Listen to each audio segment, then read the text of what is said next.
So hello, everyone, and welcome to another conversation of the sixth cycle of conversations on corporeal architecture. My name is Maria da Piedade Ferreira, and today I am very glad and honored to introduce you to Itai Palti.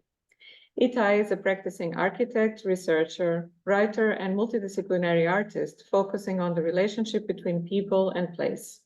He is director of HUME, a science-informed architecture and urban design practice. Itai founded the Conscious Cities movement in 2015 and later the Center for Conscious Design, an international collective and think tank. For his work in advancing changes in the design profession, he was named by Metropolis magazine as a game changer in transformative ideas in health, social justice, technology, and urbanism. Itai, thank you so much for accepting this invitation. I am very glad that you're here with us today. Thank you for having me. Thanks for the invitation. Shall I start? Yes, you can go ahead. Okay.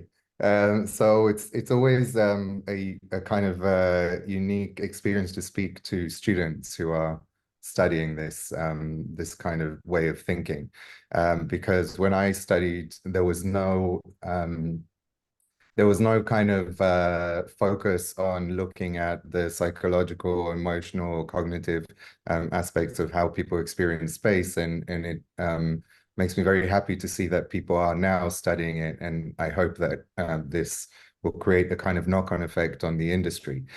So as someone who has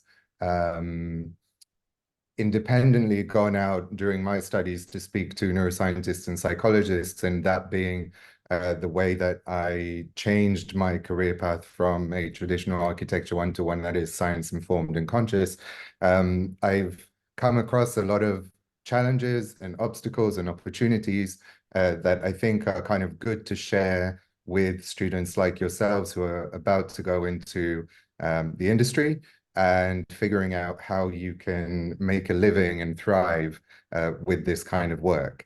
And I think this is the crux of what I'm going to speak about.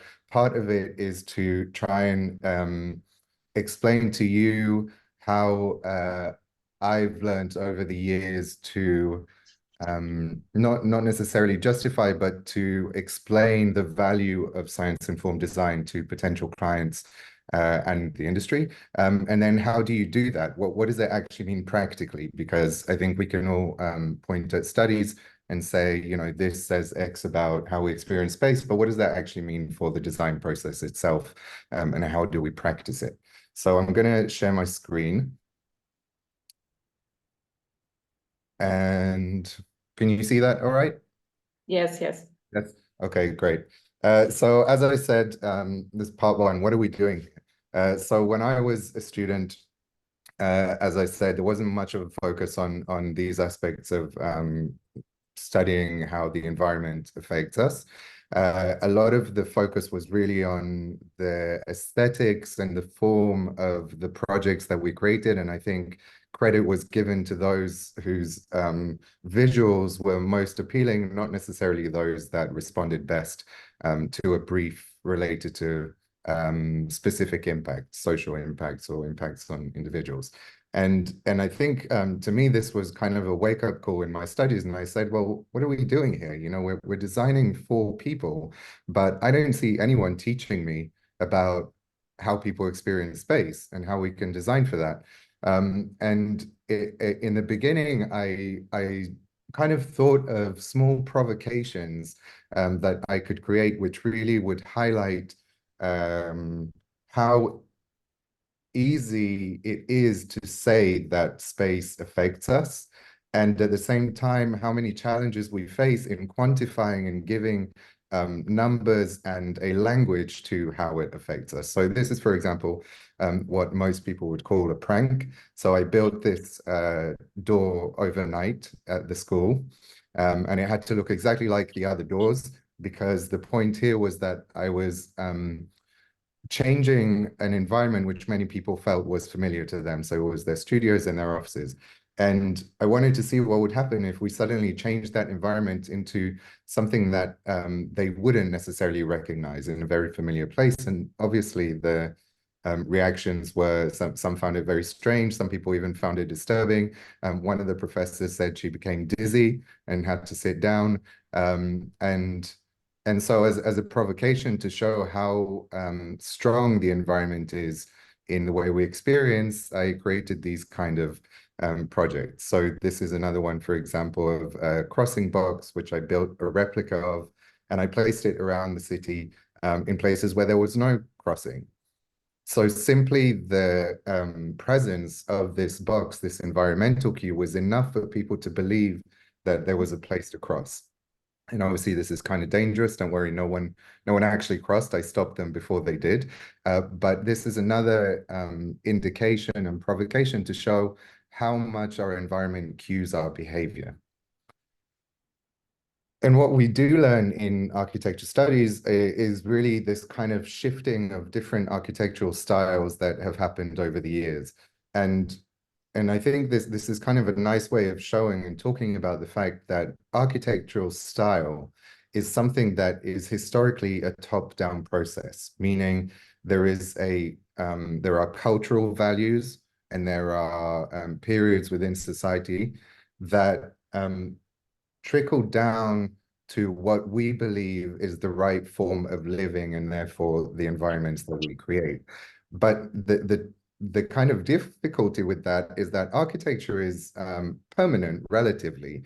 So we will build one style that is somewhat representing our values at a specific point in time, and later on it becomes either irrelevant or even against the values that we hold. And this shifting and movement of architectural style as something that is a top-down process, in my eyes, is problematic. And when you think about science-informed design, then I will speak about how really this is a bottom-up approach rather than a top-down approach, so that architecture becomes a response to the human condition as opposed to a representation of specific cultural or national or societal values. When you look at whether a architectural experience is top-down or bottom-up, you can see a kind of spectrum of different theories, both in architecture and in cognitive science and psychology, that range between believing that the mind is something in our brain, within our body, to something that the mind is extended out into space, and therefore consciousness is something that is spread out and situated. And what this means when you look at the spectrum is that you can see that if we move towards the belief that the architectural experience is a collaboration between the designer and the person, we get closer to what we call an activism. So I'm sure some of you have already become aware of this term. And an activism is really this idea that it's not enough to design affordances into space. Those affordances need to be enacted by the people in the space, meaning they need to have the same intent to have that experience. So if you look at it in a kind of basic foundational manner, what we're talking about is that there is an intent of a designer. So in this case, there is an intent of a designer to create a place to sit. The manifestation of that intent is a bench or a chair. And then there is a space participant that arrives at this space. And if the space participant's intent is to sit down, then we get what we call a phenomenon. That person experiences a phenomenon.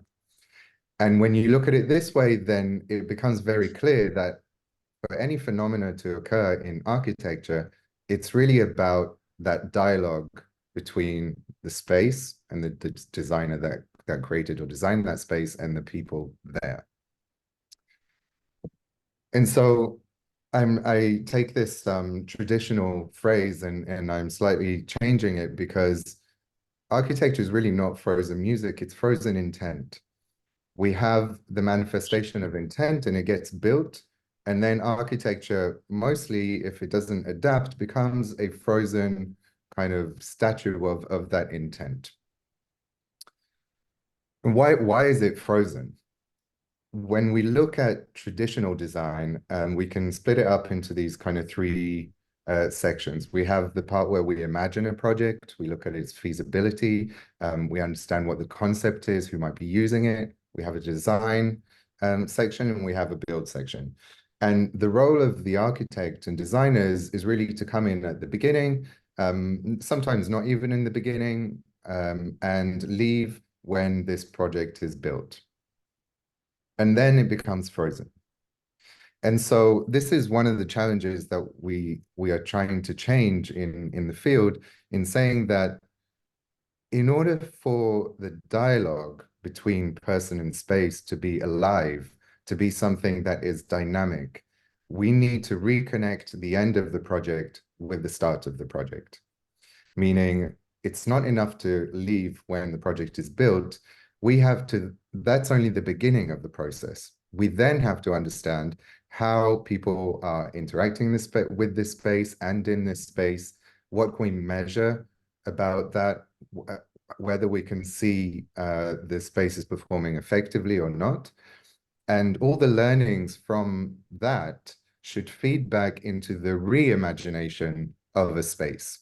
And therefore, you create a feedback loop that an environment is always changing and adapting, and therefore emerges as a bottom-up process rather than a top-down one. And how do we give life to this dialogue? So we can look at architecture as a language that designers speak, a language that the people who are experiencing architecture try to learn to speak or can speak or cannot at all.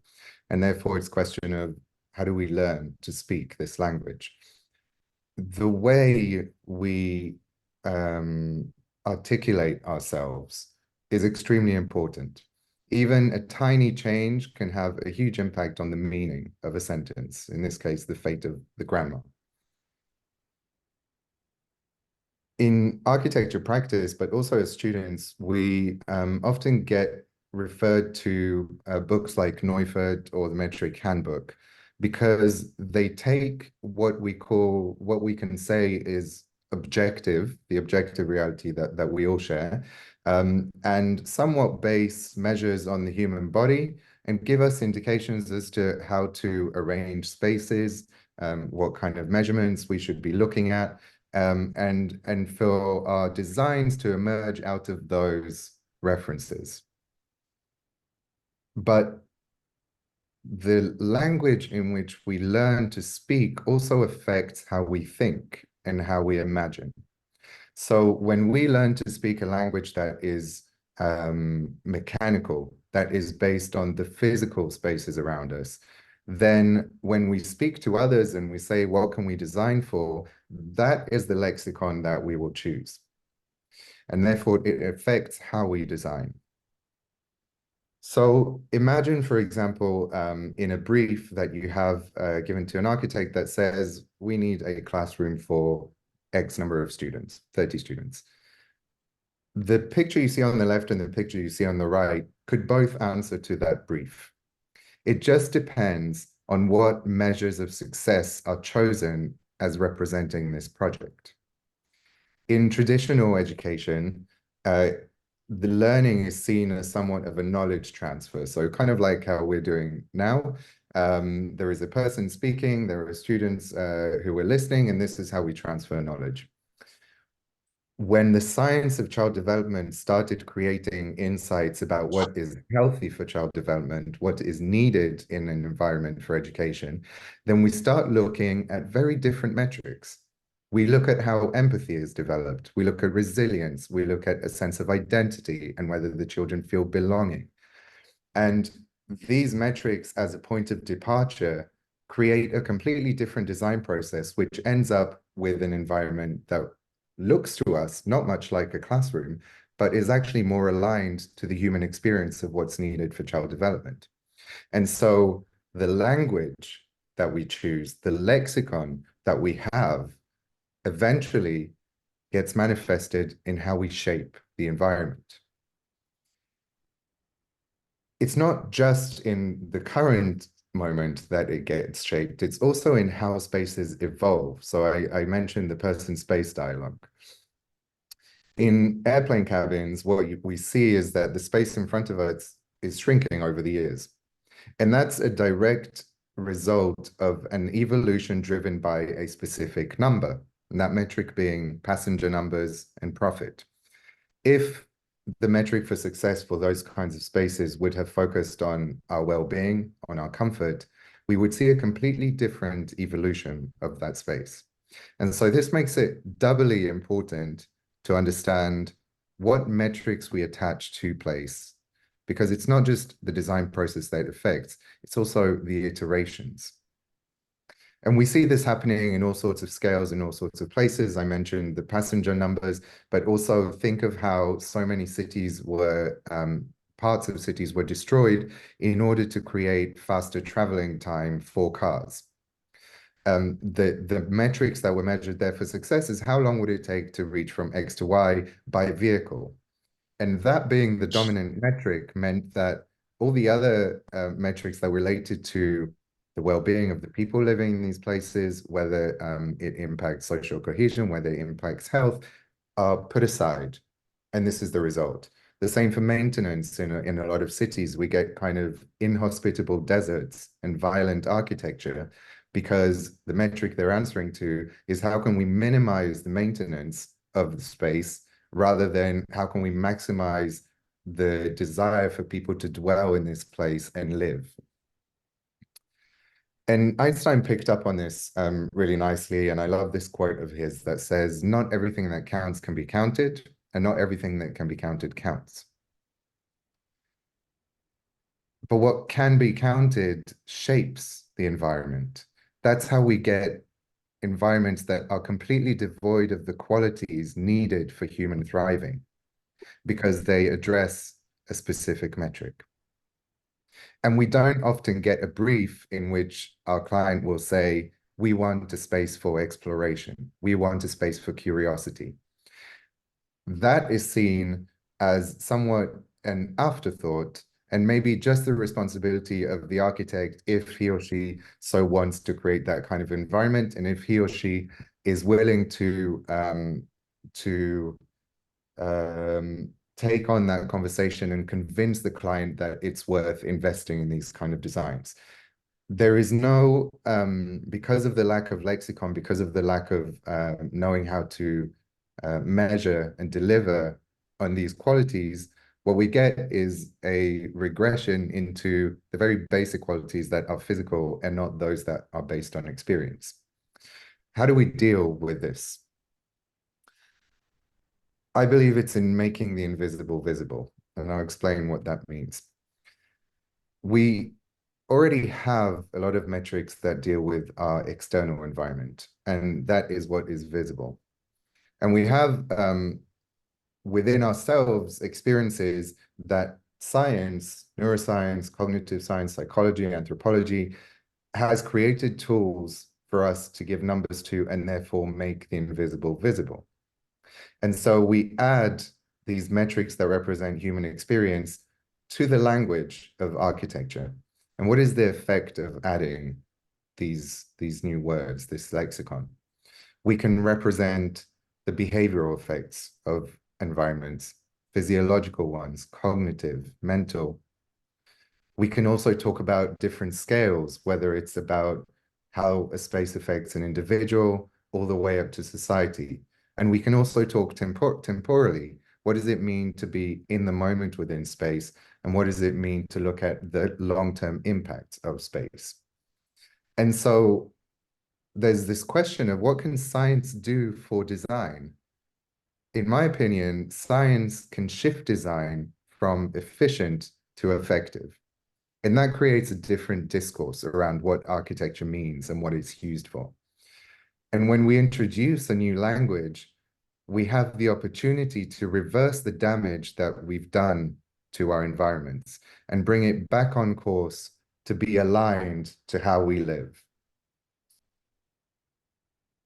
It's also about the awareness that's created, not just in our field, but also in greater society. Can we look at a different case study which historically kind of gives good analogies and parallels to architecture?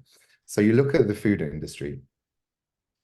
Up until nutritional value was something that was required to be displayed on food, any supplier of food would profit if it was tasty. Now, we know that tasty is not enough. We know often that tasty is something that we need to be suspicious of because it's usually unhealthy. But the industry completely thrived off of this ability to defy our need for health for profit. But what happens when they made the invisible visible in food and we started seeing nutritional value on our food? Then the billions of micro decisions that everyone is making all the time throughout the world starts indicating to the industry a different direction. And the industry responds to it by supplying healthier alternatives to food. And therefore, we get this shift in supply simply because the demand is changing as a result of greater awareness, as a result of making the invisible visible. Can we do this to architecture? Can we give people the tools to understand how architecture affects them? And I think we see some of this in some of the initiatives, whether they are more mainstream, like the well building standard, or whether they are smaller, like all sorts of initiatives locally that talk about what it means to be in healthy environments. But slowly, I think what's happening is that we're seeing the same story as we're seeing with food. It's a little bit more difficult because it's not just about the nutrition within the space, it's also about that specific person who is experiencing the space. And that complexity of it being not just objective, but a subjective experience for many is one of the biggest challenges in practicing science-informed design. So I'll speak a bit about that in a second. And what we see is this process of science or scientific insights filtering down into collective awareness through mainstream media. Biophilia is a very good example of this, and you can see the awareness of biophilia in wider society and not just within our industry. And it's also about how much transparency and how much accountability is placed onto an industry, just in the way that I spoke about in food. And eventually that changes demand and supply. So the first thing that we do is in science-informed design, the design intent is shaped by the metrics that we say are the performance measures. And that changes how we imagine a space, what the indicators for success are, the design process, because it gives us a trajectory for research in understanding what kind of insights we can use for a design, and then also how we build. And in conscious design, that's how we sustain that intent, by creating this feedback loop. Where are we going with this? This is kind of related to how do we practice this thing? When we go through a design process, each design decision is a choice point. We have all these choice points that eventually our decisions lead us to the final design. What are these choice points informed by? When you think of the amount of choices that architects have during the process, try and think, what are they informed by?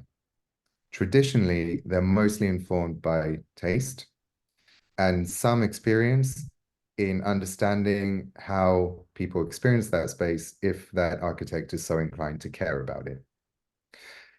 Can we look at these choice points and say, can we augment the empathy of the architect? Can we sometimes correct what the architect thinks?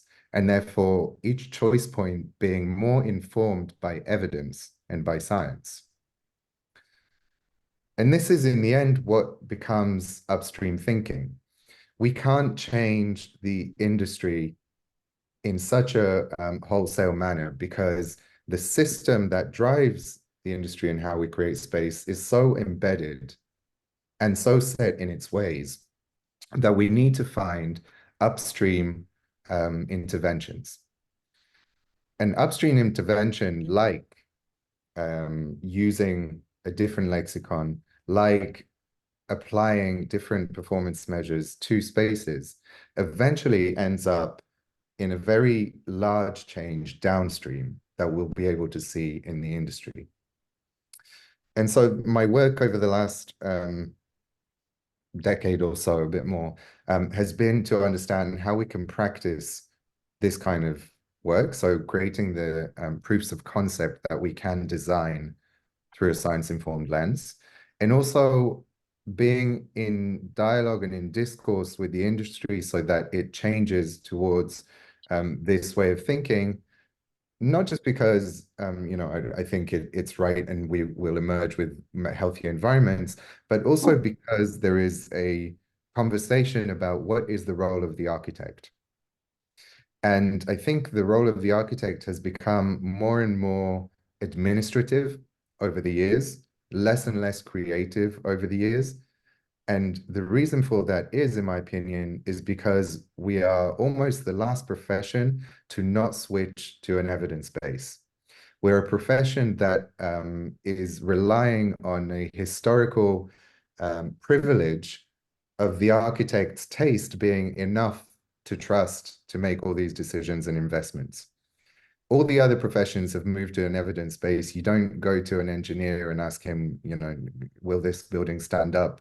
And he'll tell you, actually, I don't know, but it looks pretty or it looks good.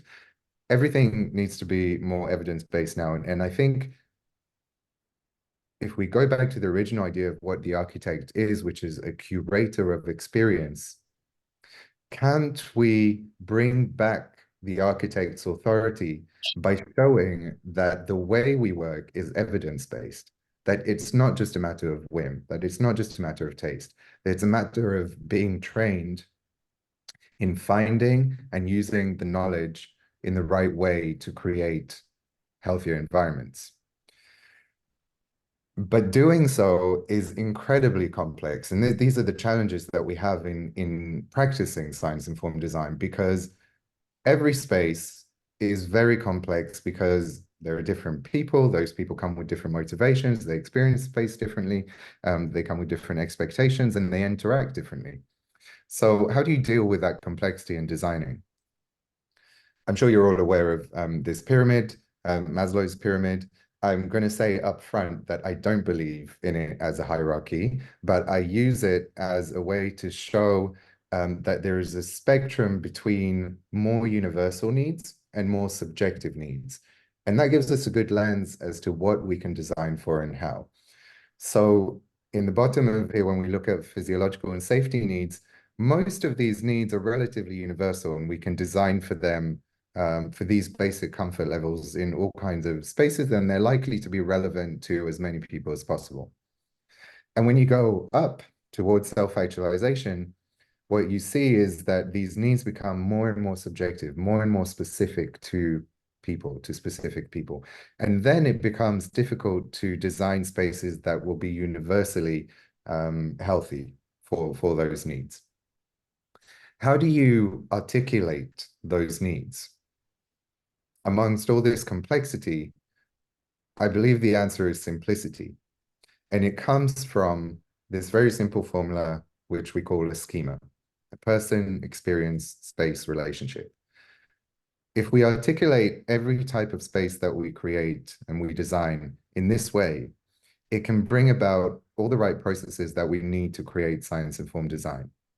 So for each type of space, we can use this formula, and you can see this as an example of a schema, supporting collaboration for team members in meeting spaces. Each of those elements of the formula, of the schema, points to different things. The person using the space can be described also in human metrics, in how do we measure their experience? What is the goal of that experience? The space has its own language of the spatial metrics. What are the qualities of the space?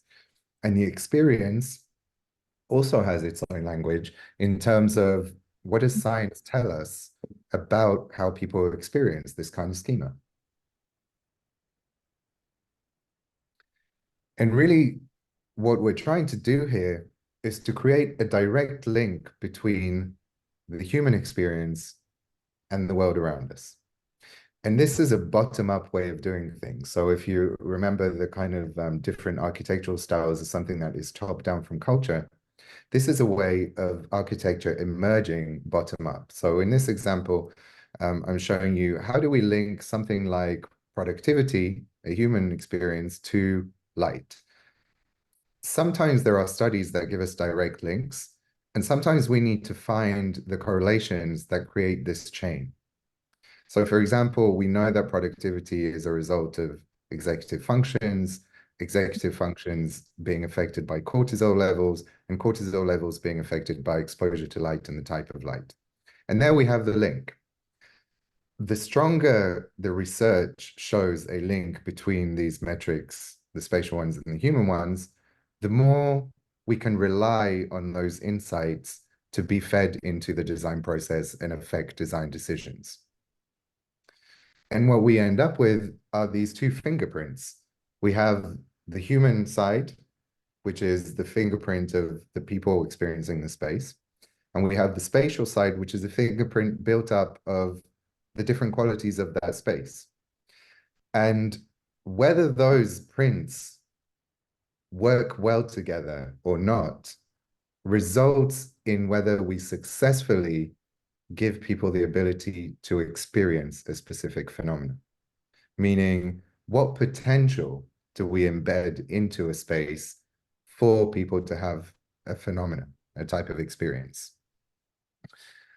And this simplicity, like I haven't gone through the whole process, obviously, because we have a longer process for what it means in projects, but the basis of it allows us to apply the methodology to every type of space that we are dealing with, because it will always tell us what to look at in the science, in the human sciences that can give us good insights. And it will always tell us what does science tell us about the way the spatial qualities affect an experience.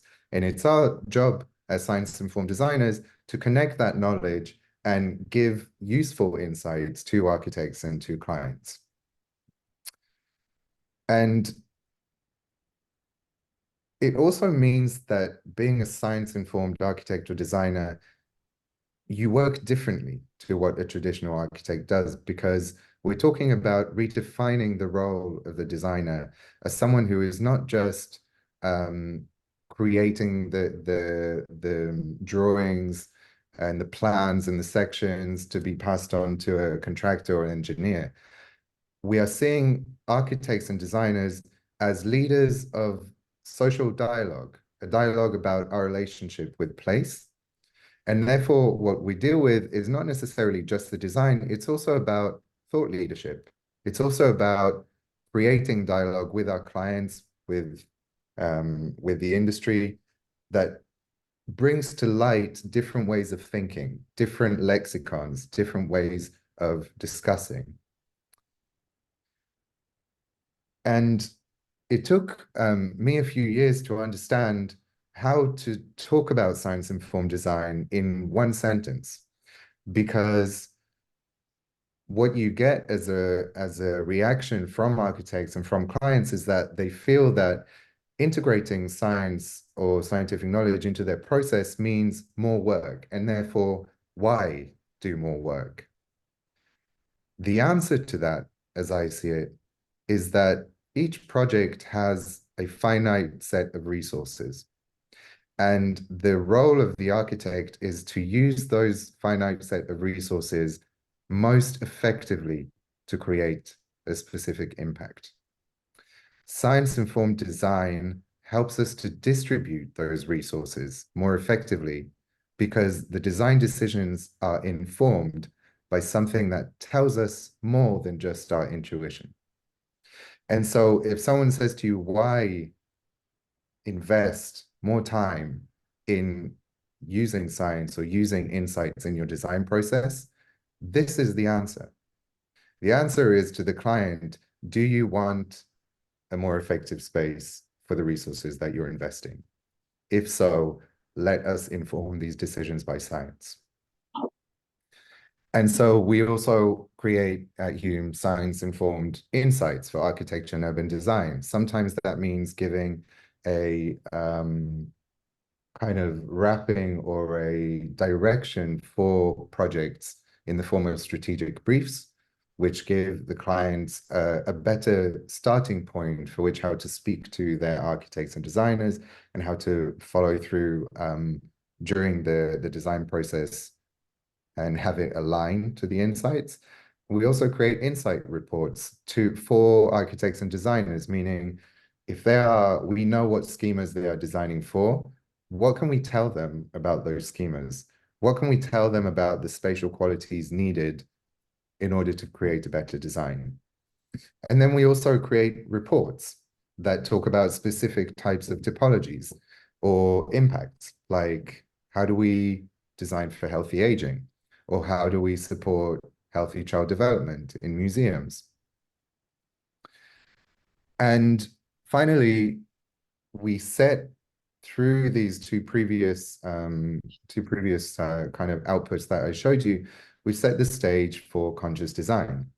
And conscious design begins with that framing of a project, involves creating insights for a design process, but also it involves following up, meaning what tools do we give clients and the architects, hopefully if they stay, but it's mostly clients and facilities managers.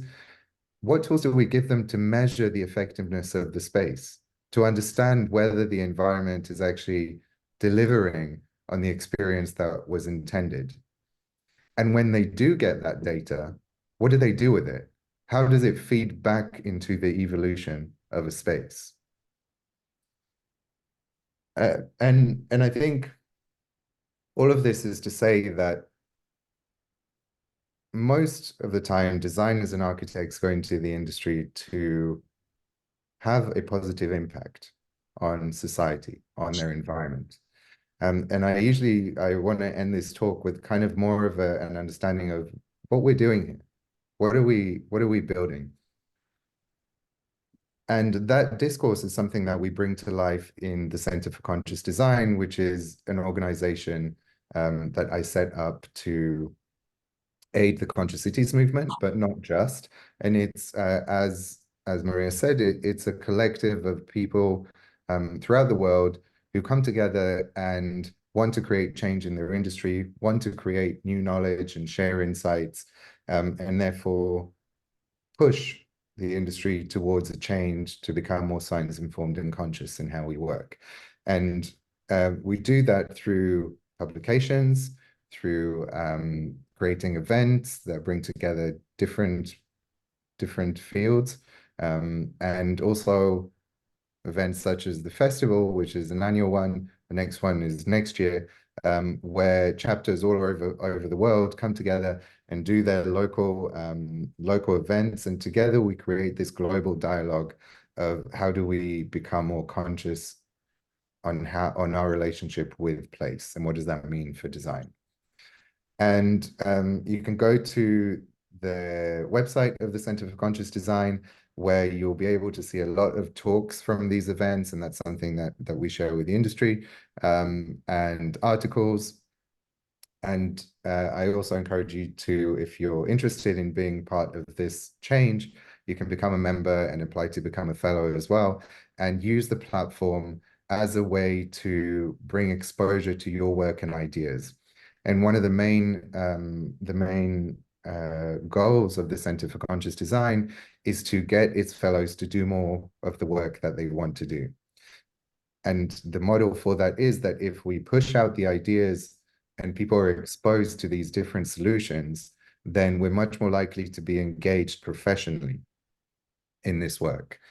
And we work together to keep on defining and keep on working on what conscious design means for different parts of the design process, and how do we integrate that into the way we work. I've got like a video here, but I don't think we have time for it, but you're welcome to We do. You can play it if it would work.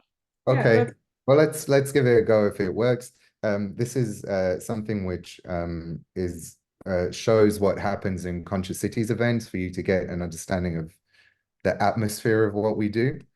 So hopefully, let's see if it works.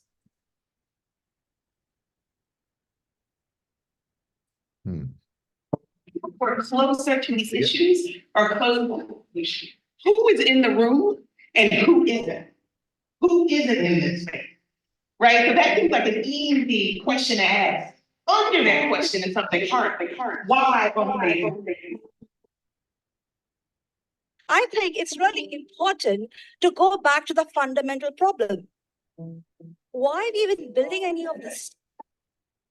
Allowing youth to be able to walk into the space and see themselves. This is my neighborhood. I can influence my neighborhood. I can strengthen my youth voice. I can boost my social, political power in this space to influence policy. As folks have argued for their buildings, argued for their bodies, argued for their homes, their playgrounds, their communities. And we have an opportunity as leaders, as thinkers, as creators and designers, as citizens, as human beings, to be informed by this and allow that to become a part of our subconscious and become a part of our conscious as a result. That enriched environment and cities and structures that are built to foster, are conducive to health, can enhance resilience. This is a revolution not against a regime, not against corporations. It's actually a revolution against ourselves. We need to problem seek before we problem solve. We need to knowledge seek before we knowledge create. Because a lot of the knowledge exists and it just needs that translator. It needs that vessel to become reality. I don't want to wait for the iceberg. I want to get underneath the surface and say, well, how can we actually create health and not just manage disease? What is it about our institutions, our day-to-day life, our way of life, that makes democracy such a fragile thing right now, to this day? That is something I think we need to interrogate. All of us really do. We often talk about the outcomes we want for children as adults, but don't really think about how we care for this stage of childhood. We don't want to just create spaces that will directly improve people's well-being, but we want to create spaces that allows people to help themselves improve their well-being. It's a simple question. How will you build positive intent into the world? So that's a taste of Conscious Cities events and the kind of spirit in which we have these discussions. And as I said, I showed this before. What does it mean that architecture is frozen in intent? And I'll just end on this kind of provocation. And the provocation, you kind of already heard it because it's at the end of the video, but I'm going to lead to it. When we build something, this is the manifestation of intent. So from the very first intent to survive in conditions, we build things like homes. We came out of caves. And sometimes we build with an intent to help. And sometimes with an intent to guide to safety. Sometimes it's not necessarily a good intent.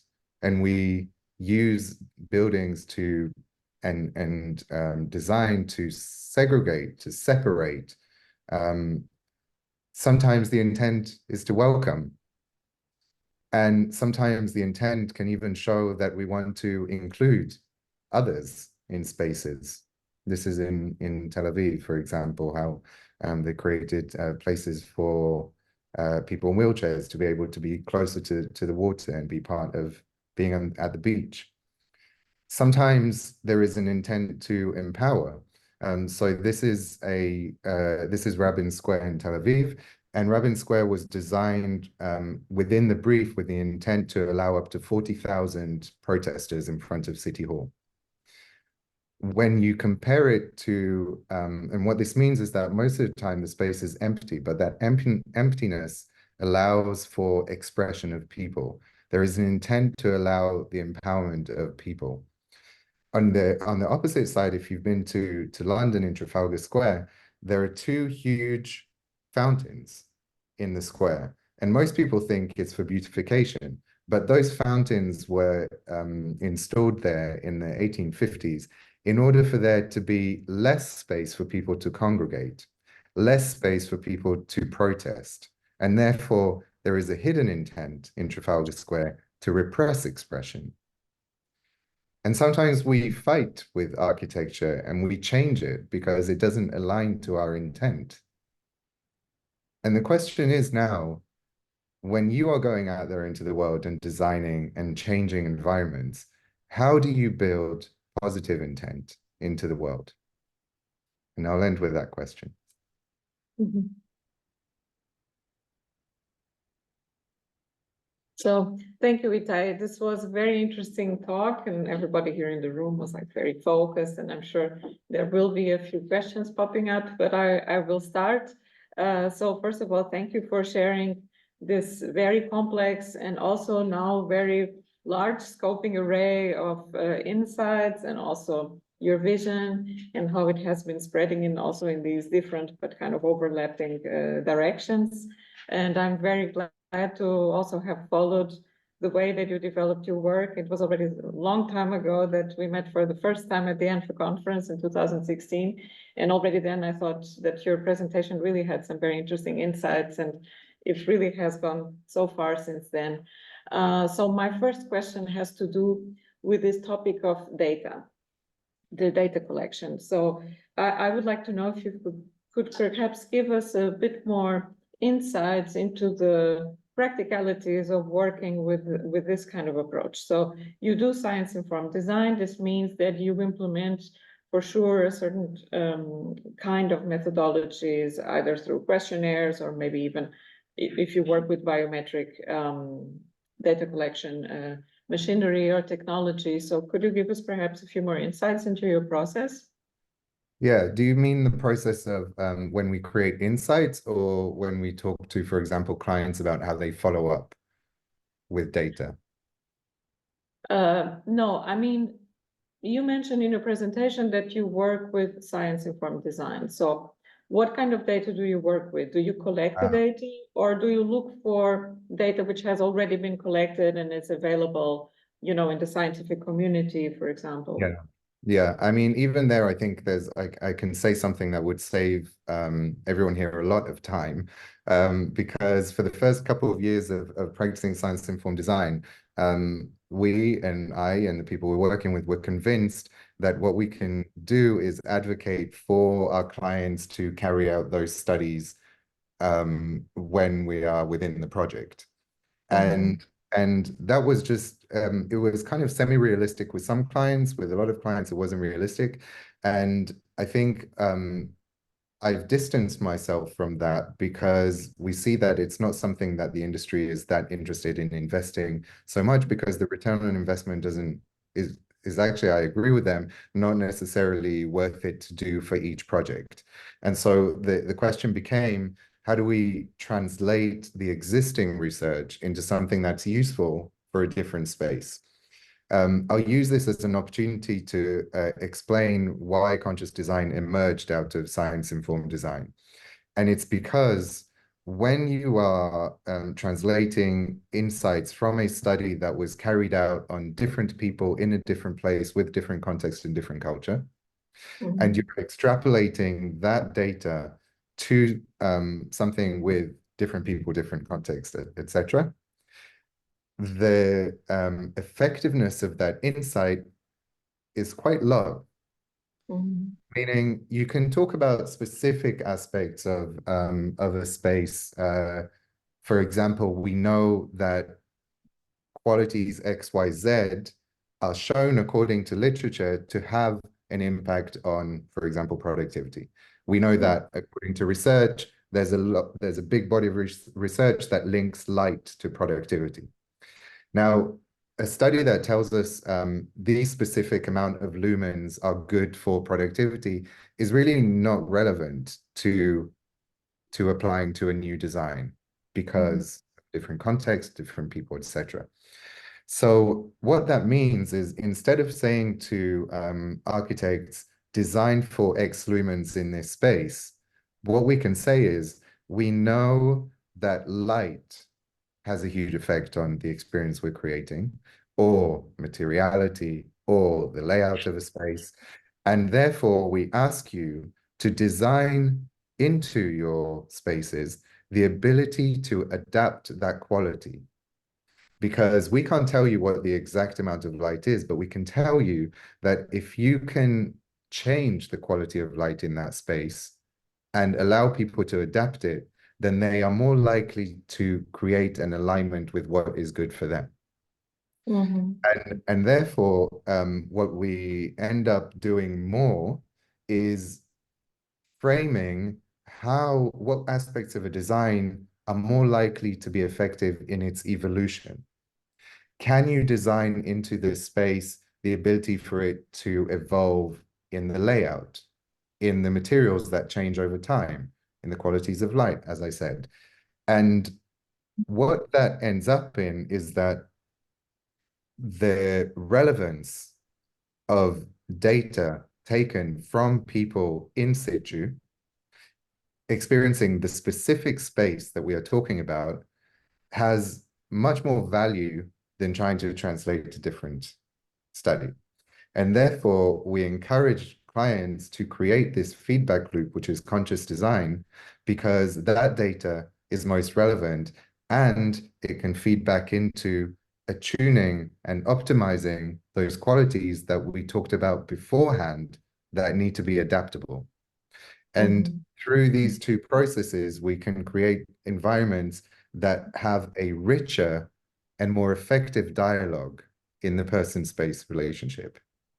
So this point I also find very interesting, that you specifically mention the dialogue between the space and the user, and how we as designers are basically responsible with our argumentation with our clients and also our influence in the industry in general, how we have the power actually to give the user the opportunities to choose how the user wants to relate to that space or not. But basically it's very much in our hands. So this goes back also, you also mentioned in about the beginning of your presentation, how these ideas that you're working with are also in connection with the topic of affordances, and also you showed a little bit how the topic of affordances evolved over time, and this in connection with how you refer to this concept of intent in the design in connection with the affordances. So my question for you now, it's more of a provocative question. So we know that architects and designers, we all have our good intentions. We all have our visions of how we think we can make the world a better place, and perhaps a kind of a recipe of how we can offer good ideal spaces for people and so on. But very often we are disappointed that people don't understand our intentions, or that they disagree with our vision, they disagree with our intent. So in how far, when we design for intent, and we know that if we work with science-informed design, we have more and more the capacity of precisely trying to define what the experience of the user can be. But this also raises ethical questions. So how do you deal with these ethical questions in your work? In how far do you deal with the power of the intention of the design, and then the decision making of the user?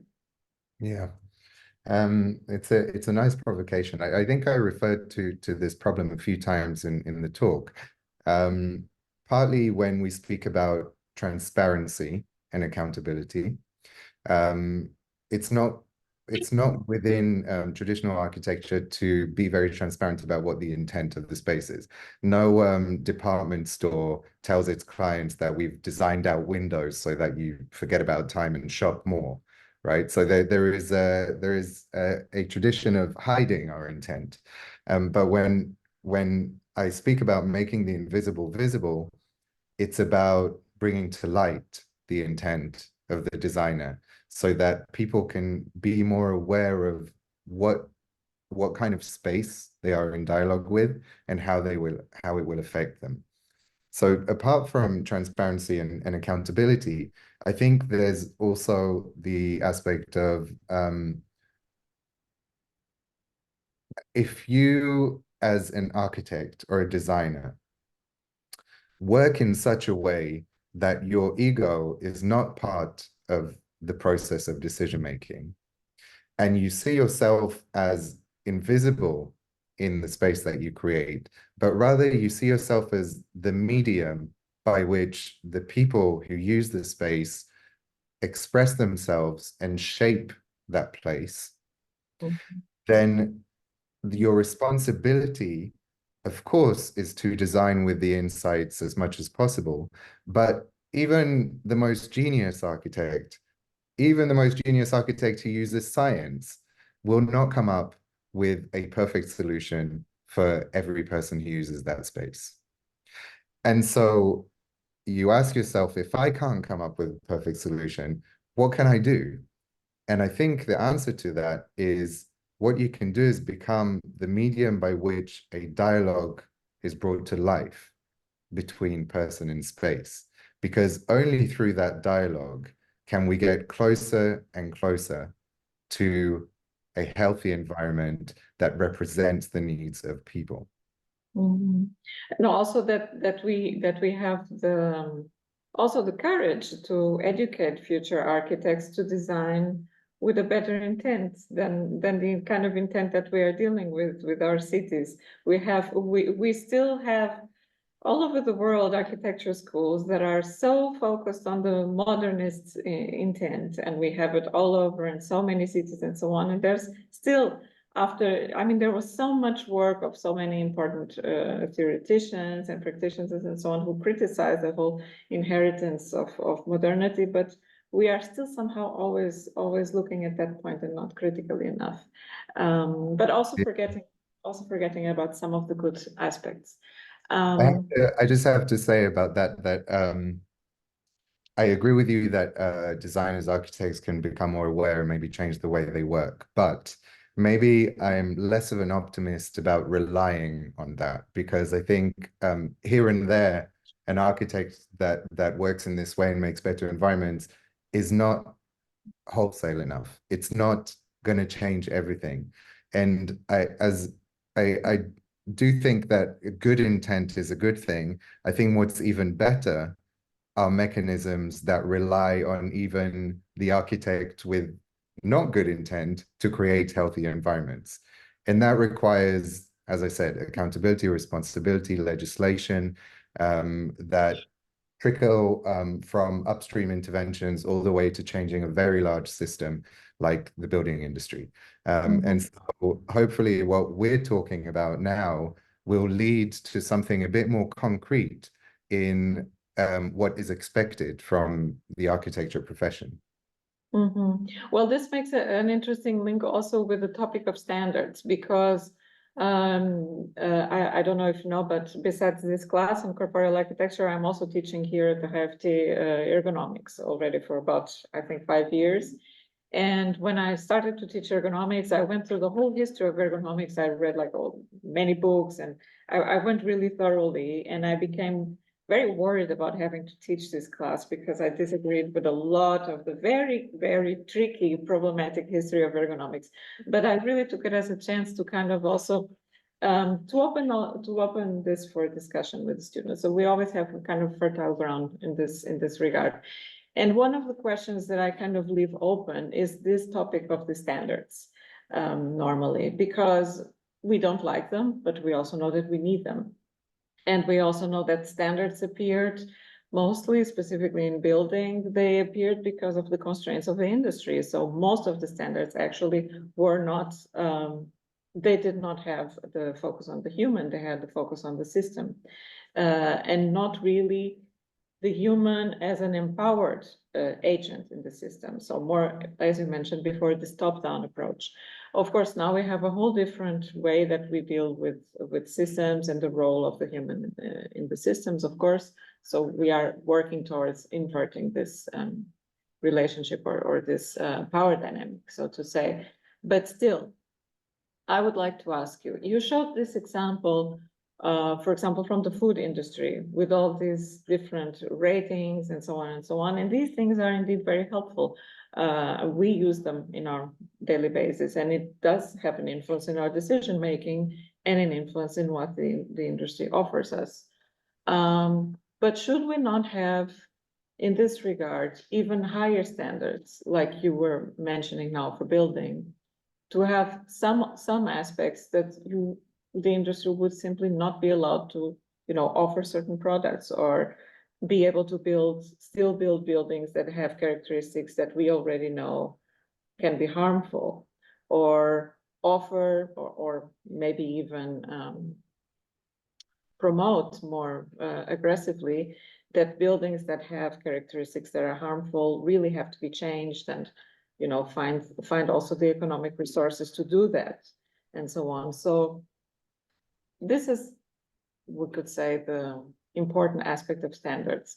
But at the same time, in how far this reliance on the standards can also become a hindrance to our creativity as architects. How do you deal with this question? I think the first thing to say is that standards is a top-down approach. And I mentioned what top-down approach is. It's something that comes from, the specific cultural values or knowledge that society has at the time. We know that knowledge becomes outdated sometimes. We know that we rely on materials that we find out 20 years later are carcinogenic. And there's plenty of knowledge that we don't have and that we keep on discovering. Therefore, standards is something that can't be created as a static body. And it always has to react to what knowledge we have. I think there's also a danger in which that too much legislation around standards can stifle creativity, or at least it stifles the variety of architecture that we receive. And I think that is problematic. So we need to find a balance between how do we encourage the emergence of healthy environments, but leave enough space for creative problem solving, for expression, because those are aspects of the human experience that we don't talk about much, because we don't have that language. We don't have those numbers as much as we do the other ones. But the role of architecture as a medium by which our society speaks to itself and creates a mirror for itself is something that we can't repress. We have to be able to create an architecture that allows for experimentation. I don't necessarily think that requirements from somewhere else that create challenges or obstacles to design process necessarily means less creative outcomes. Sometimes the best creativity comes from having less options. Restricted, yes. I would have one more question, but I don't want to take all the time for the questions. So if there's questions here in the classroom? No? Okay, maybe they will cook up something and make my own, and maybe something will emerge. So my next question has to do with artificial intelligence. So I don't know in how far you are involved in the development of technologies that work with artificial intelligence, but I can imagine that your work with science-informed design probably would have maybe the potential to take advantage of these technologies. Have you done already any work in this regard? Yeah, some development on how it can be used. And also there is a lecture out there on YouTube where I speak about AI and architecture. And what I chose to speak about on that topic is that what does it mean for the process of creating architecture? Because what we're seeing in graphic design, for example, in visual art, is that suddenly it's not about the creation of that art isn't necessarily about the skills that one has on Photoshop or Illustrator or so on. It's actually about how well they can express themselves to an AI. How precise can they be in that dialogue and what it creates? And I think we're going to have something similar in architecture. And the question that I posed in that lecture was, when words will create architecture, which words will we choose? And so that interaction, we need to be cognizant as an industry that things are about to change. They already are, and they're going to change drastically. And in my opinion, it's a good change, because what will be left for architects to do is creativity, is imagination, is curating experience towards specific goals. And I hope that those goals will be the ones that we talk about. If we have enough accountability, if we have enough transparency, then we will need to learn to use AI. We will need to learn to express ourselves with the right words in order to emerge with an architecture that represents the intent to create healthy environments. I do think AI is going to remove a lot of the, I don't know what we call it in Hebrew, we call it gray work, the boring work of architects, which is to detail all sorts of, you know, people study architecture, they do crazy projects, and then they come to a practice and they end up detailing toilets. That's not what we train for. We don't train for doing things that an AI can do. And so I think if we looked at it positively, we will use technology to free us of all of these menial tasks and administration work, and open up our time to deal with the thing that we're supposed to be dealing with, which is, how do we design healthy environments? I think this is a great insight, and it's also a very good answer, because this is also something I can absolutely relate to. And but I have to say that if it wouldn't have been for my experience of drawing things like toilets for 6 months, like you just mentioned, after my studies, and thinking, I can't do this. If I continue like this, I will get very depressed and die very quickly. This is not going to work for me. So I had to do something else, and now I'm sitting here doing something very different from that. So we can also have those lousy experiences to decide to carve other ways for ourselves. And I was thinking a few days ago that the AI really has, like you were saying, the potential of making our lives better in terms of the realities of the practice. Because we do waste a lot of time with these menial tasks that, and ultimately nobody wants to do. It creates a lot of bad mood, a lot of resentment, and it can actually free us to do more interesting things. And on a very corporeal level, it's also better because we don't have to sit doing these tedious mouse clicks for a very long time. So I think that this factory aspect of working in an architecture office, this tedious labor, almost tailorist approach to working in an office will really change. And I think that's really positive. But I do have another concern when you mentioned with the language. There's a few science fiction books and films that kind of explore also this idea of what happens to your mind when you get used to communicating with the technological oracle, and how that kind of communication also starts to constrain your language, because you have to adapt your language to the language of the machine. So perhaps that's the other. Would you like to make a comment on that? Yeah, well, I mean, the first thing to say about your experience of detailing toilets, which was probably similar to mine, is that, well, actually, I'm not sure if to say it, but someone in my family uses the phrase, the shit of today is the fertilizer of tomorrow. And I think, that was true then. I don't think it's going to be any less true. It doesn't seem to be becoming less shit in general. So we will always have something to respond to and to be creative towards and change and learn from. In our generation, it was detailing toilets. In the next generation, we don't know. But there will be something, and we will need to react to it. And the question about how we interact with this AI, I don't think anyone can tell us really how it's going to change us.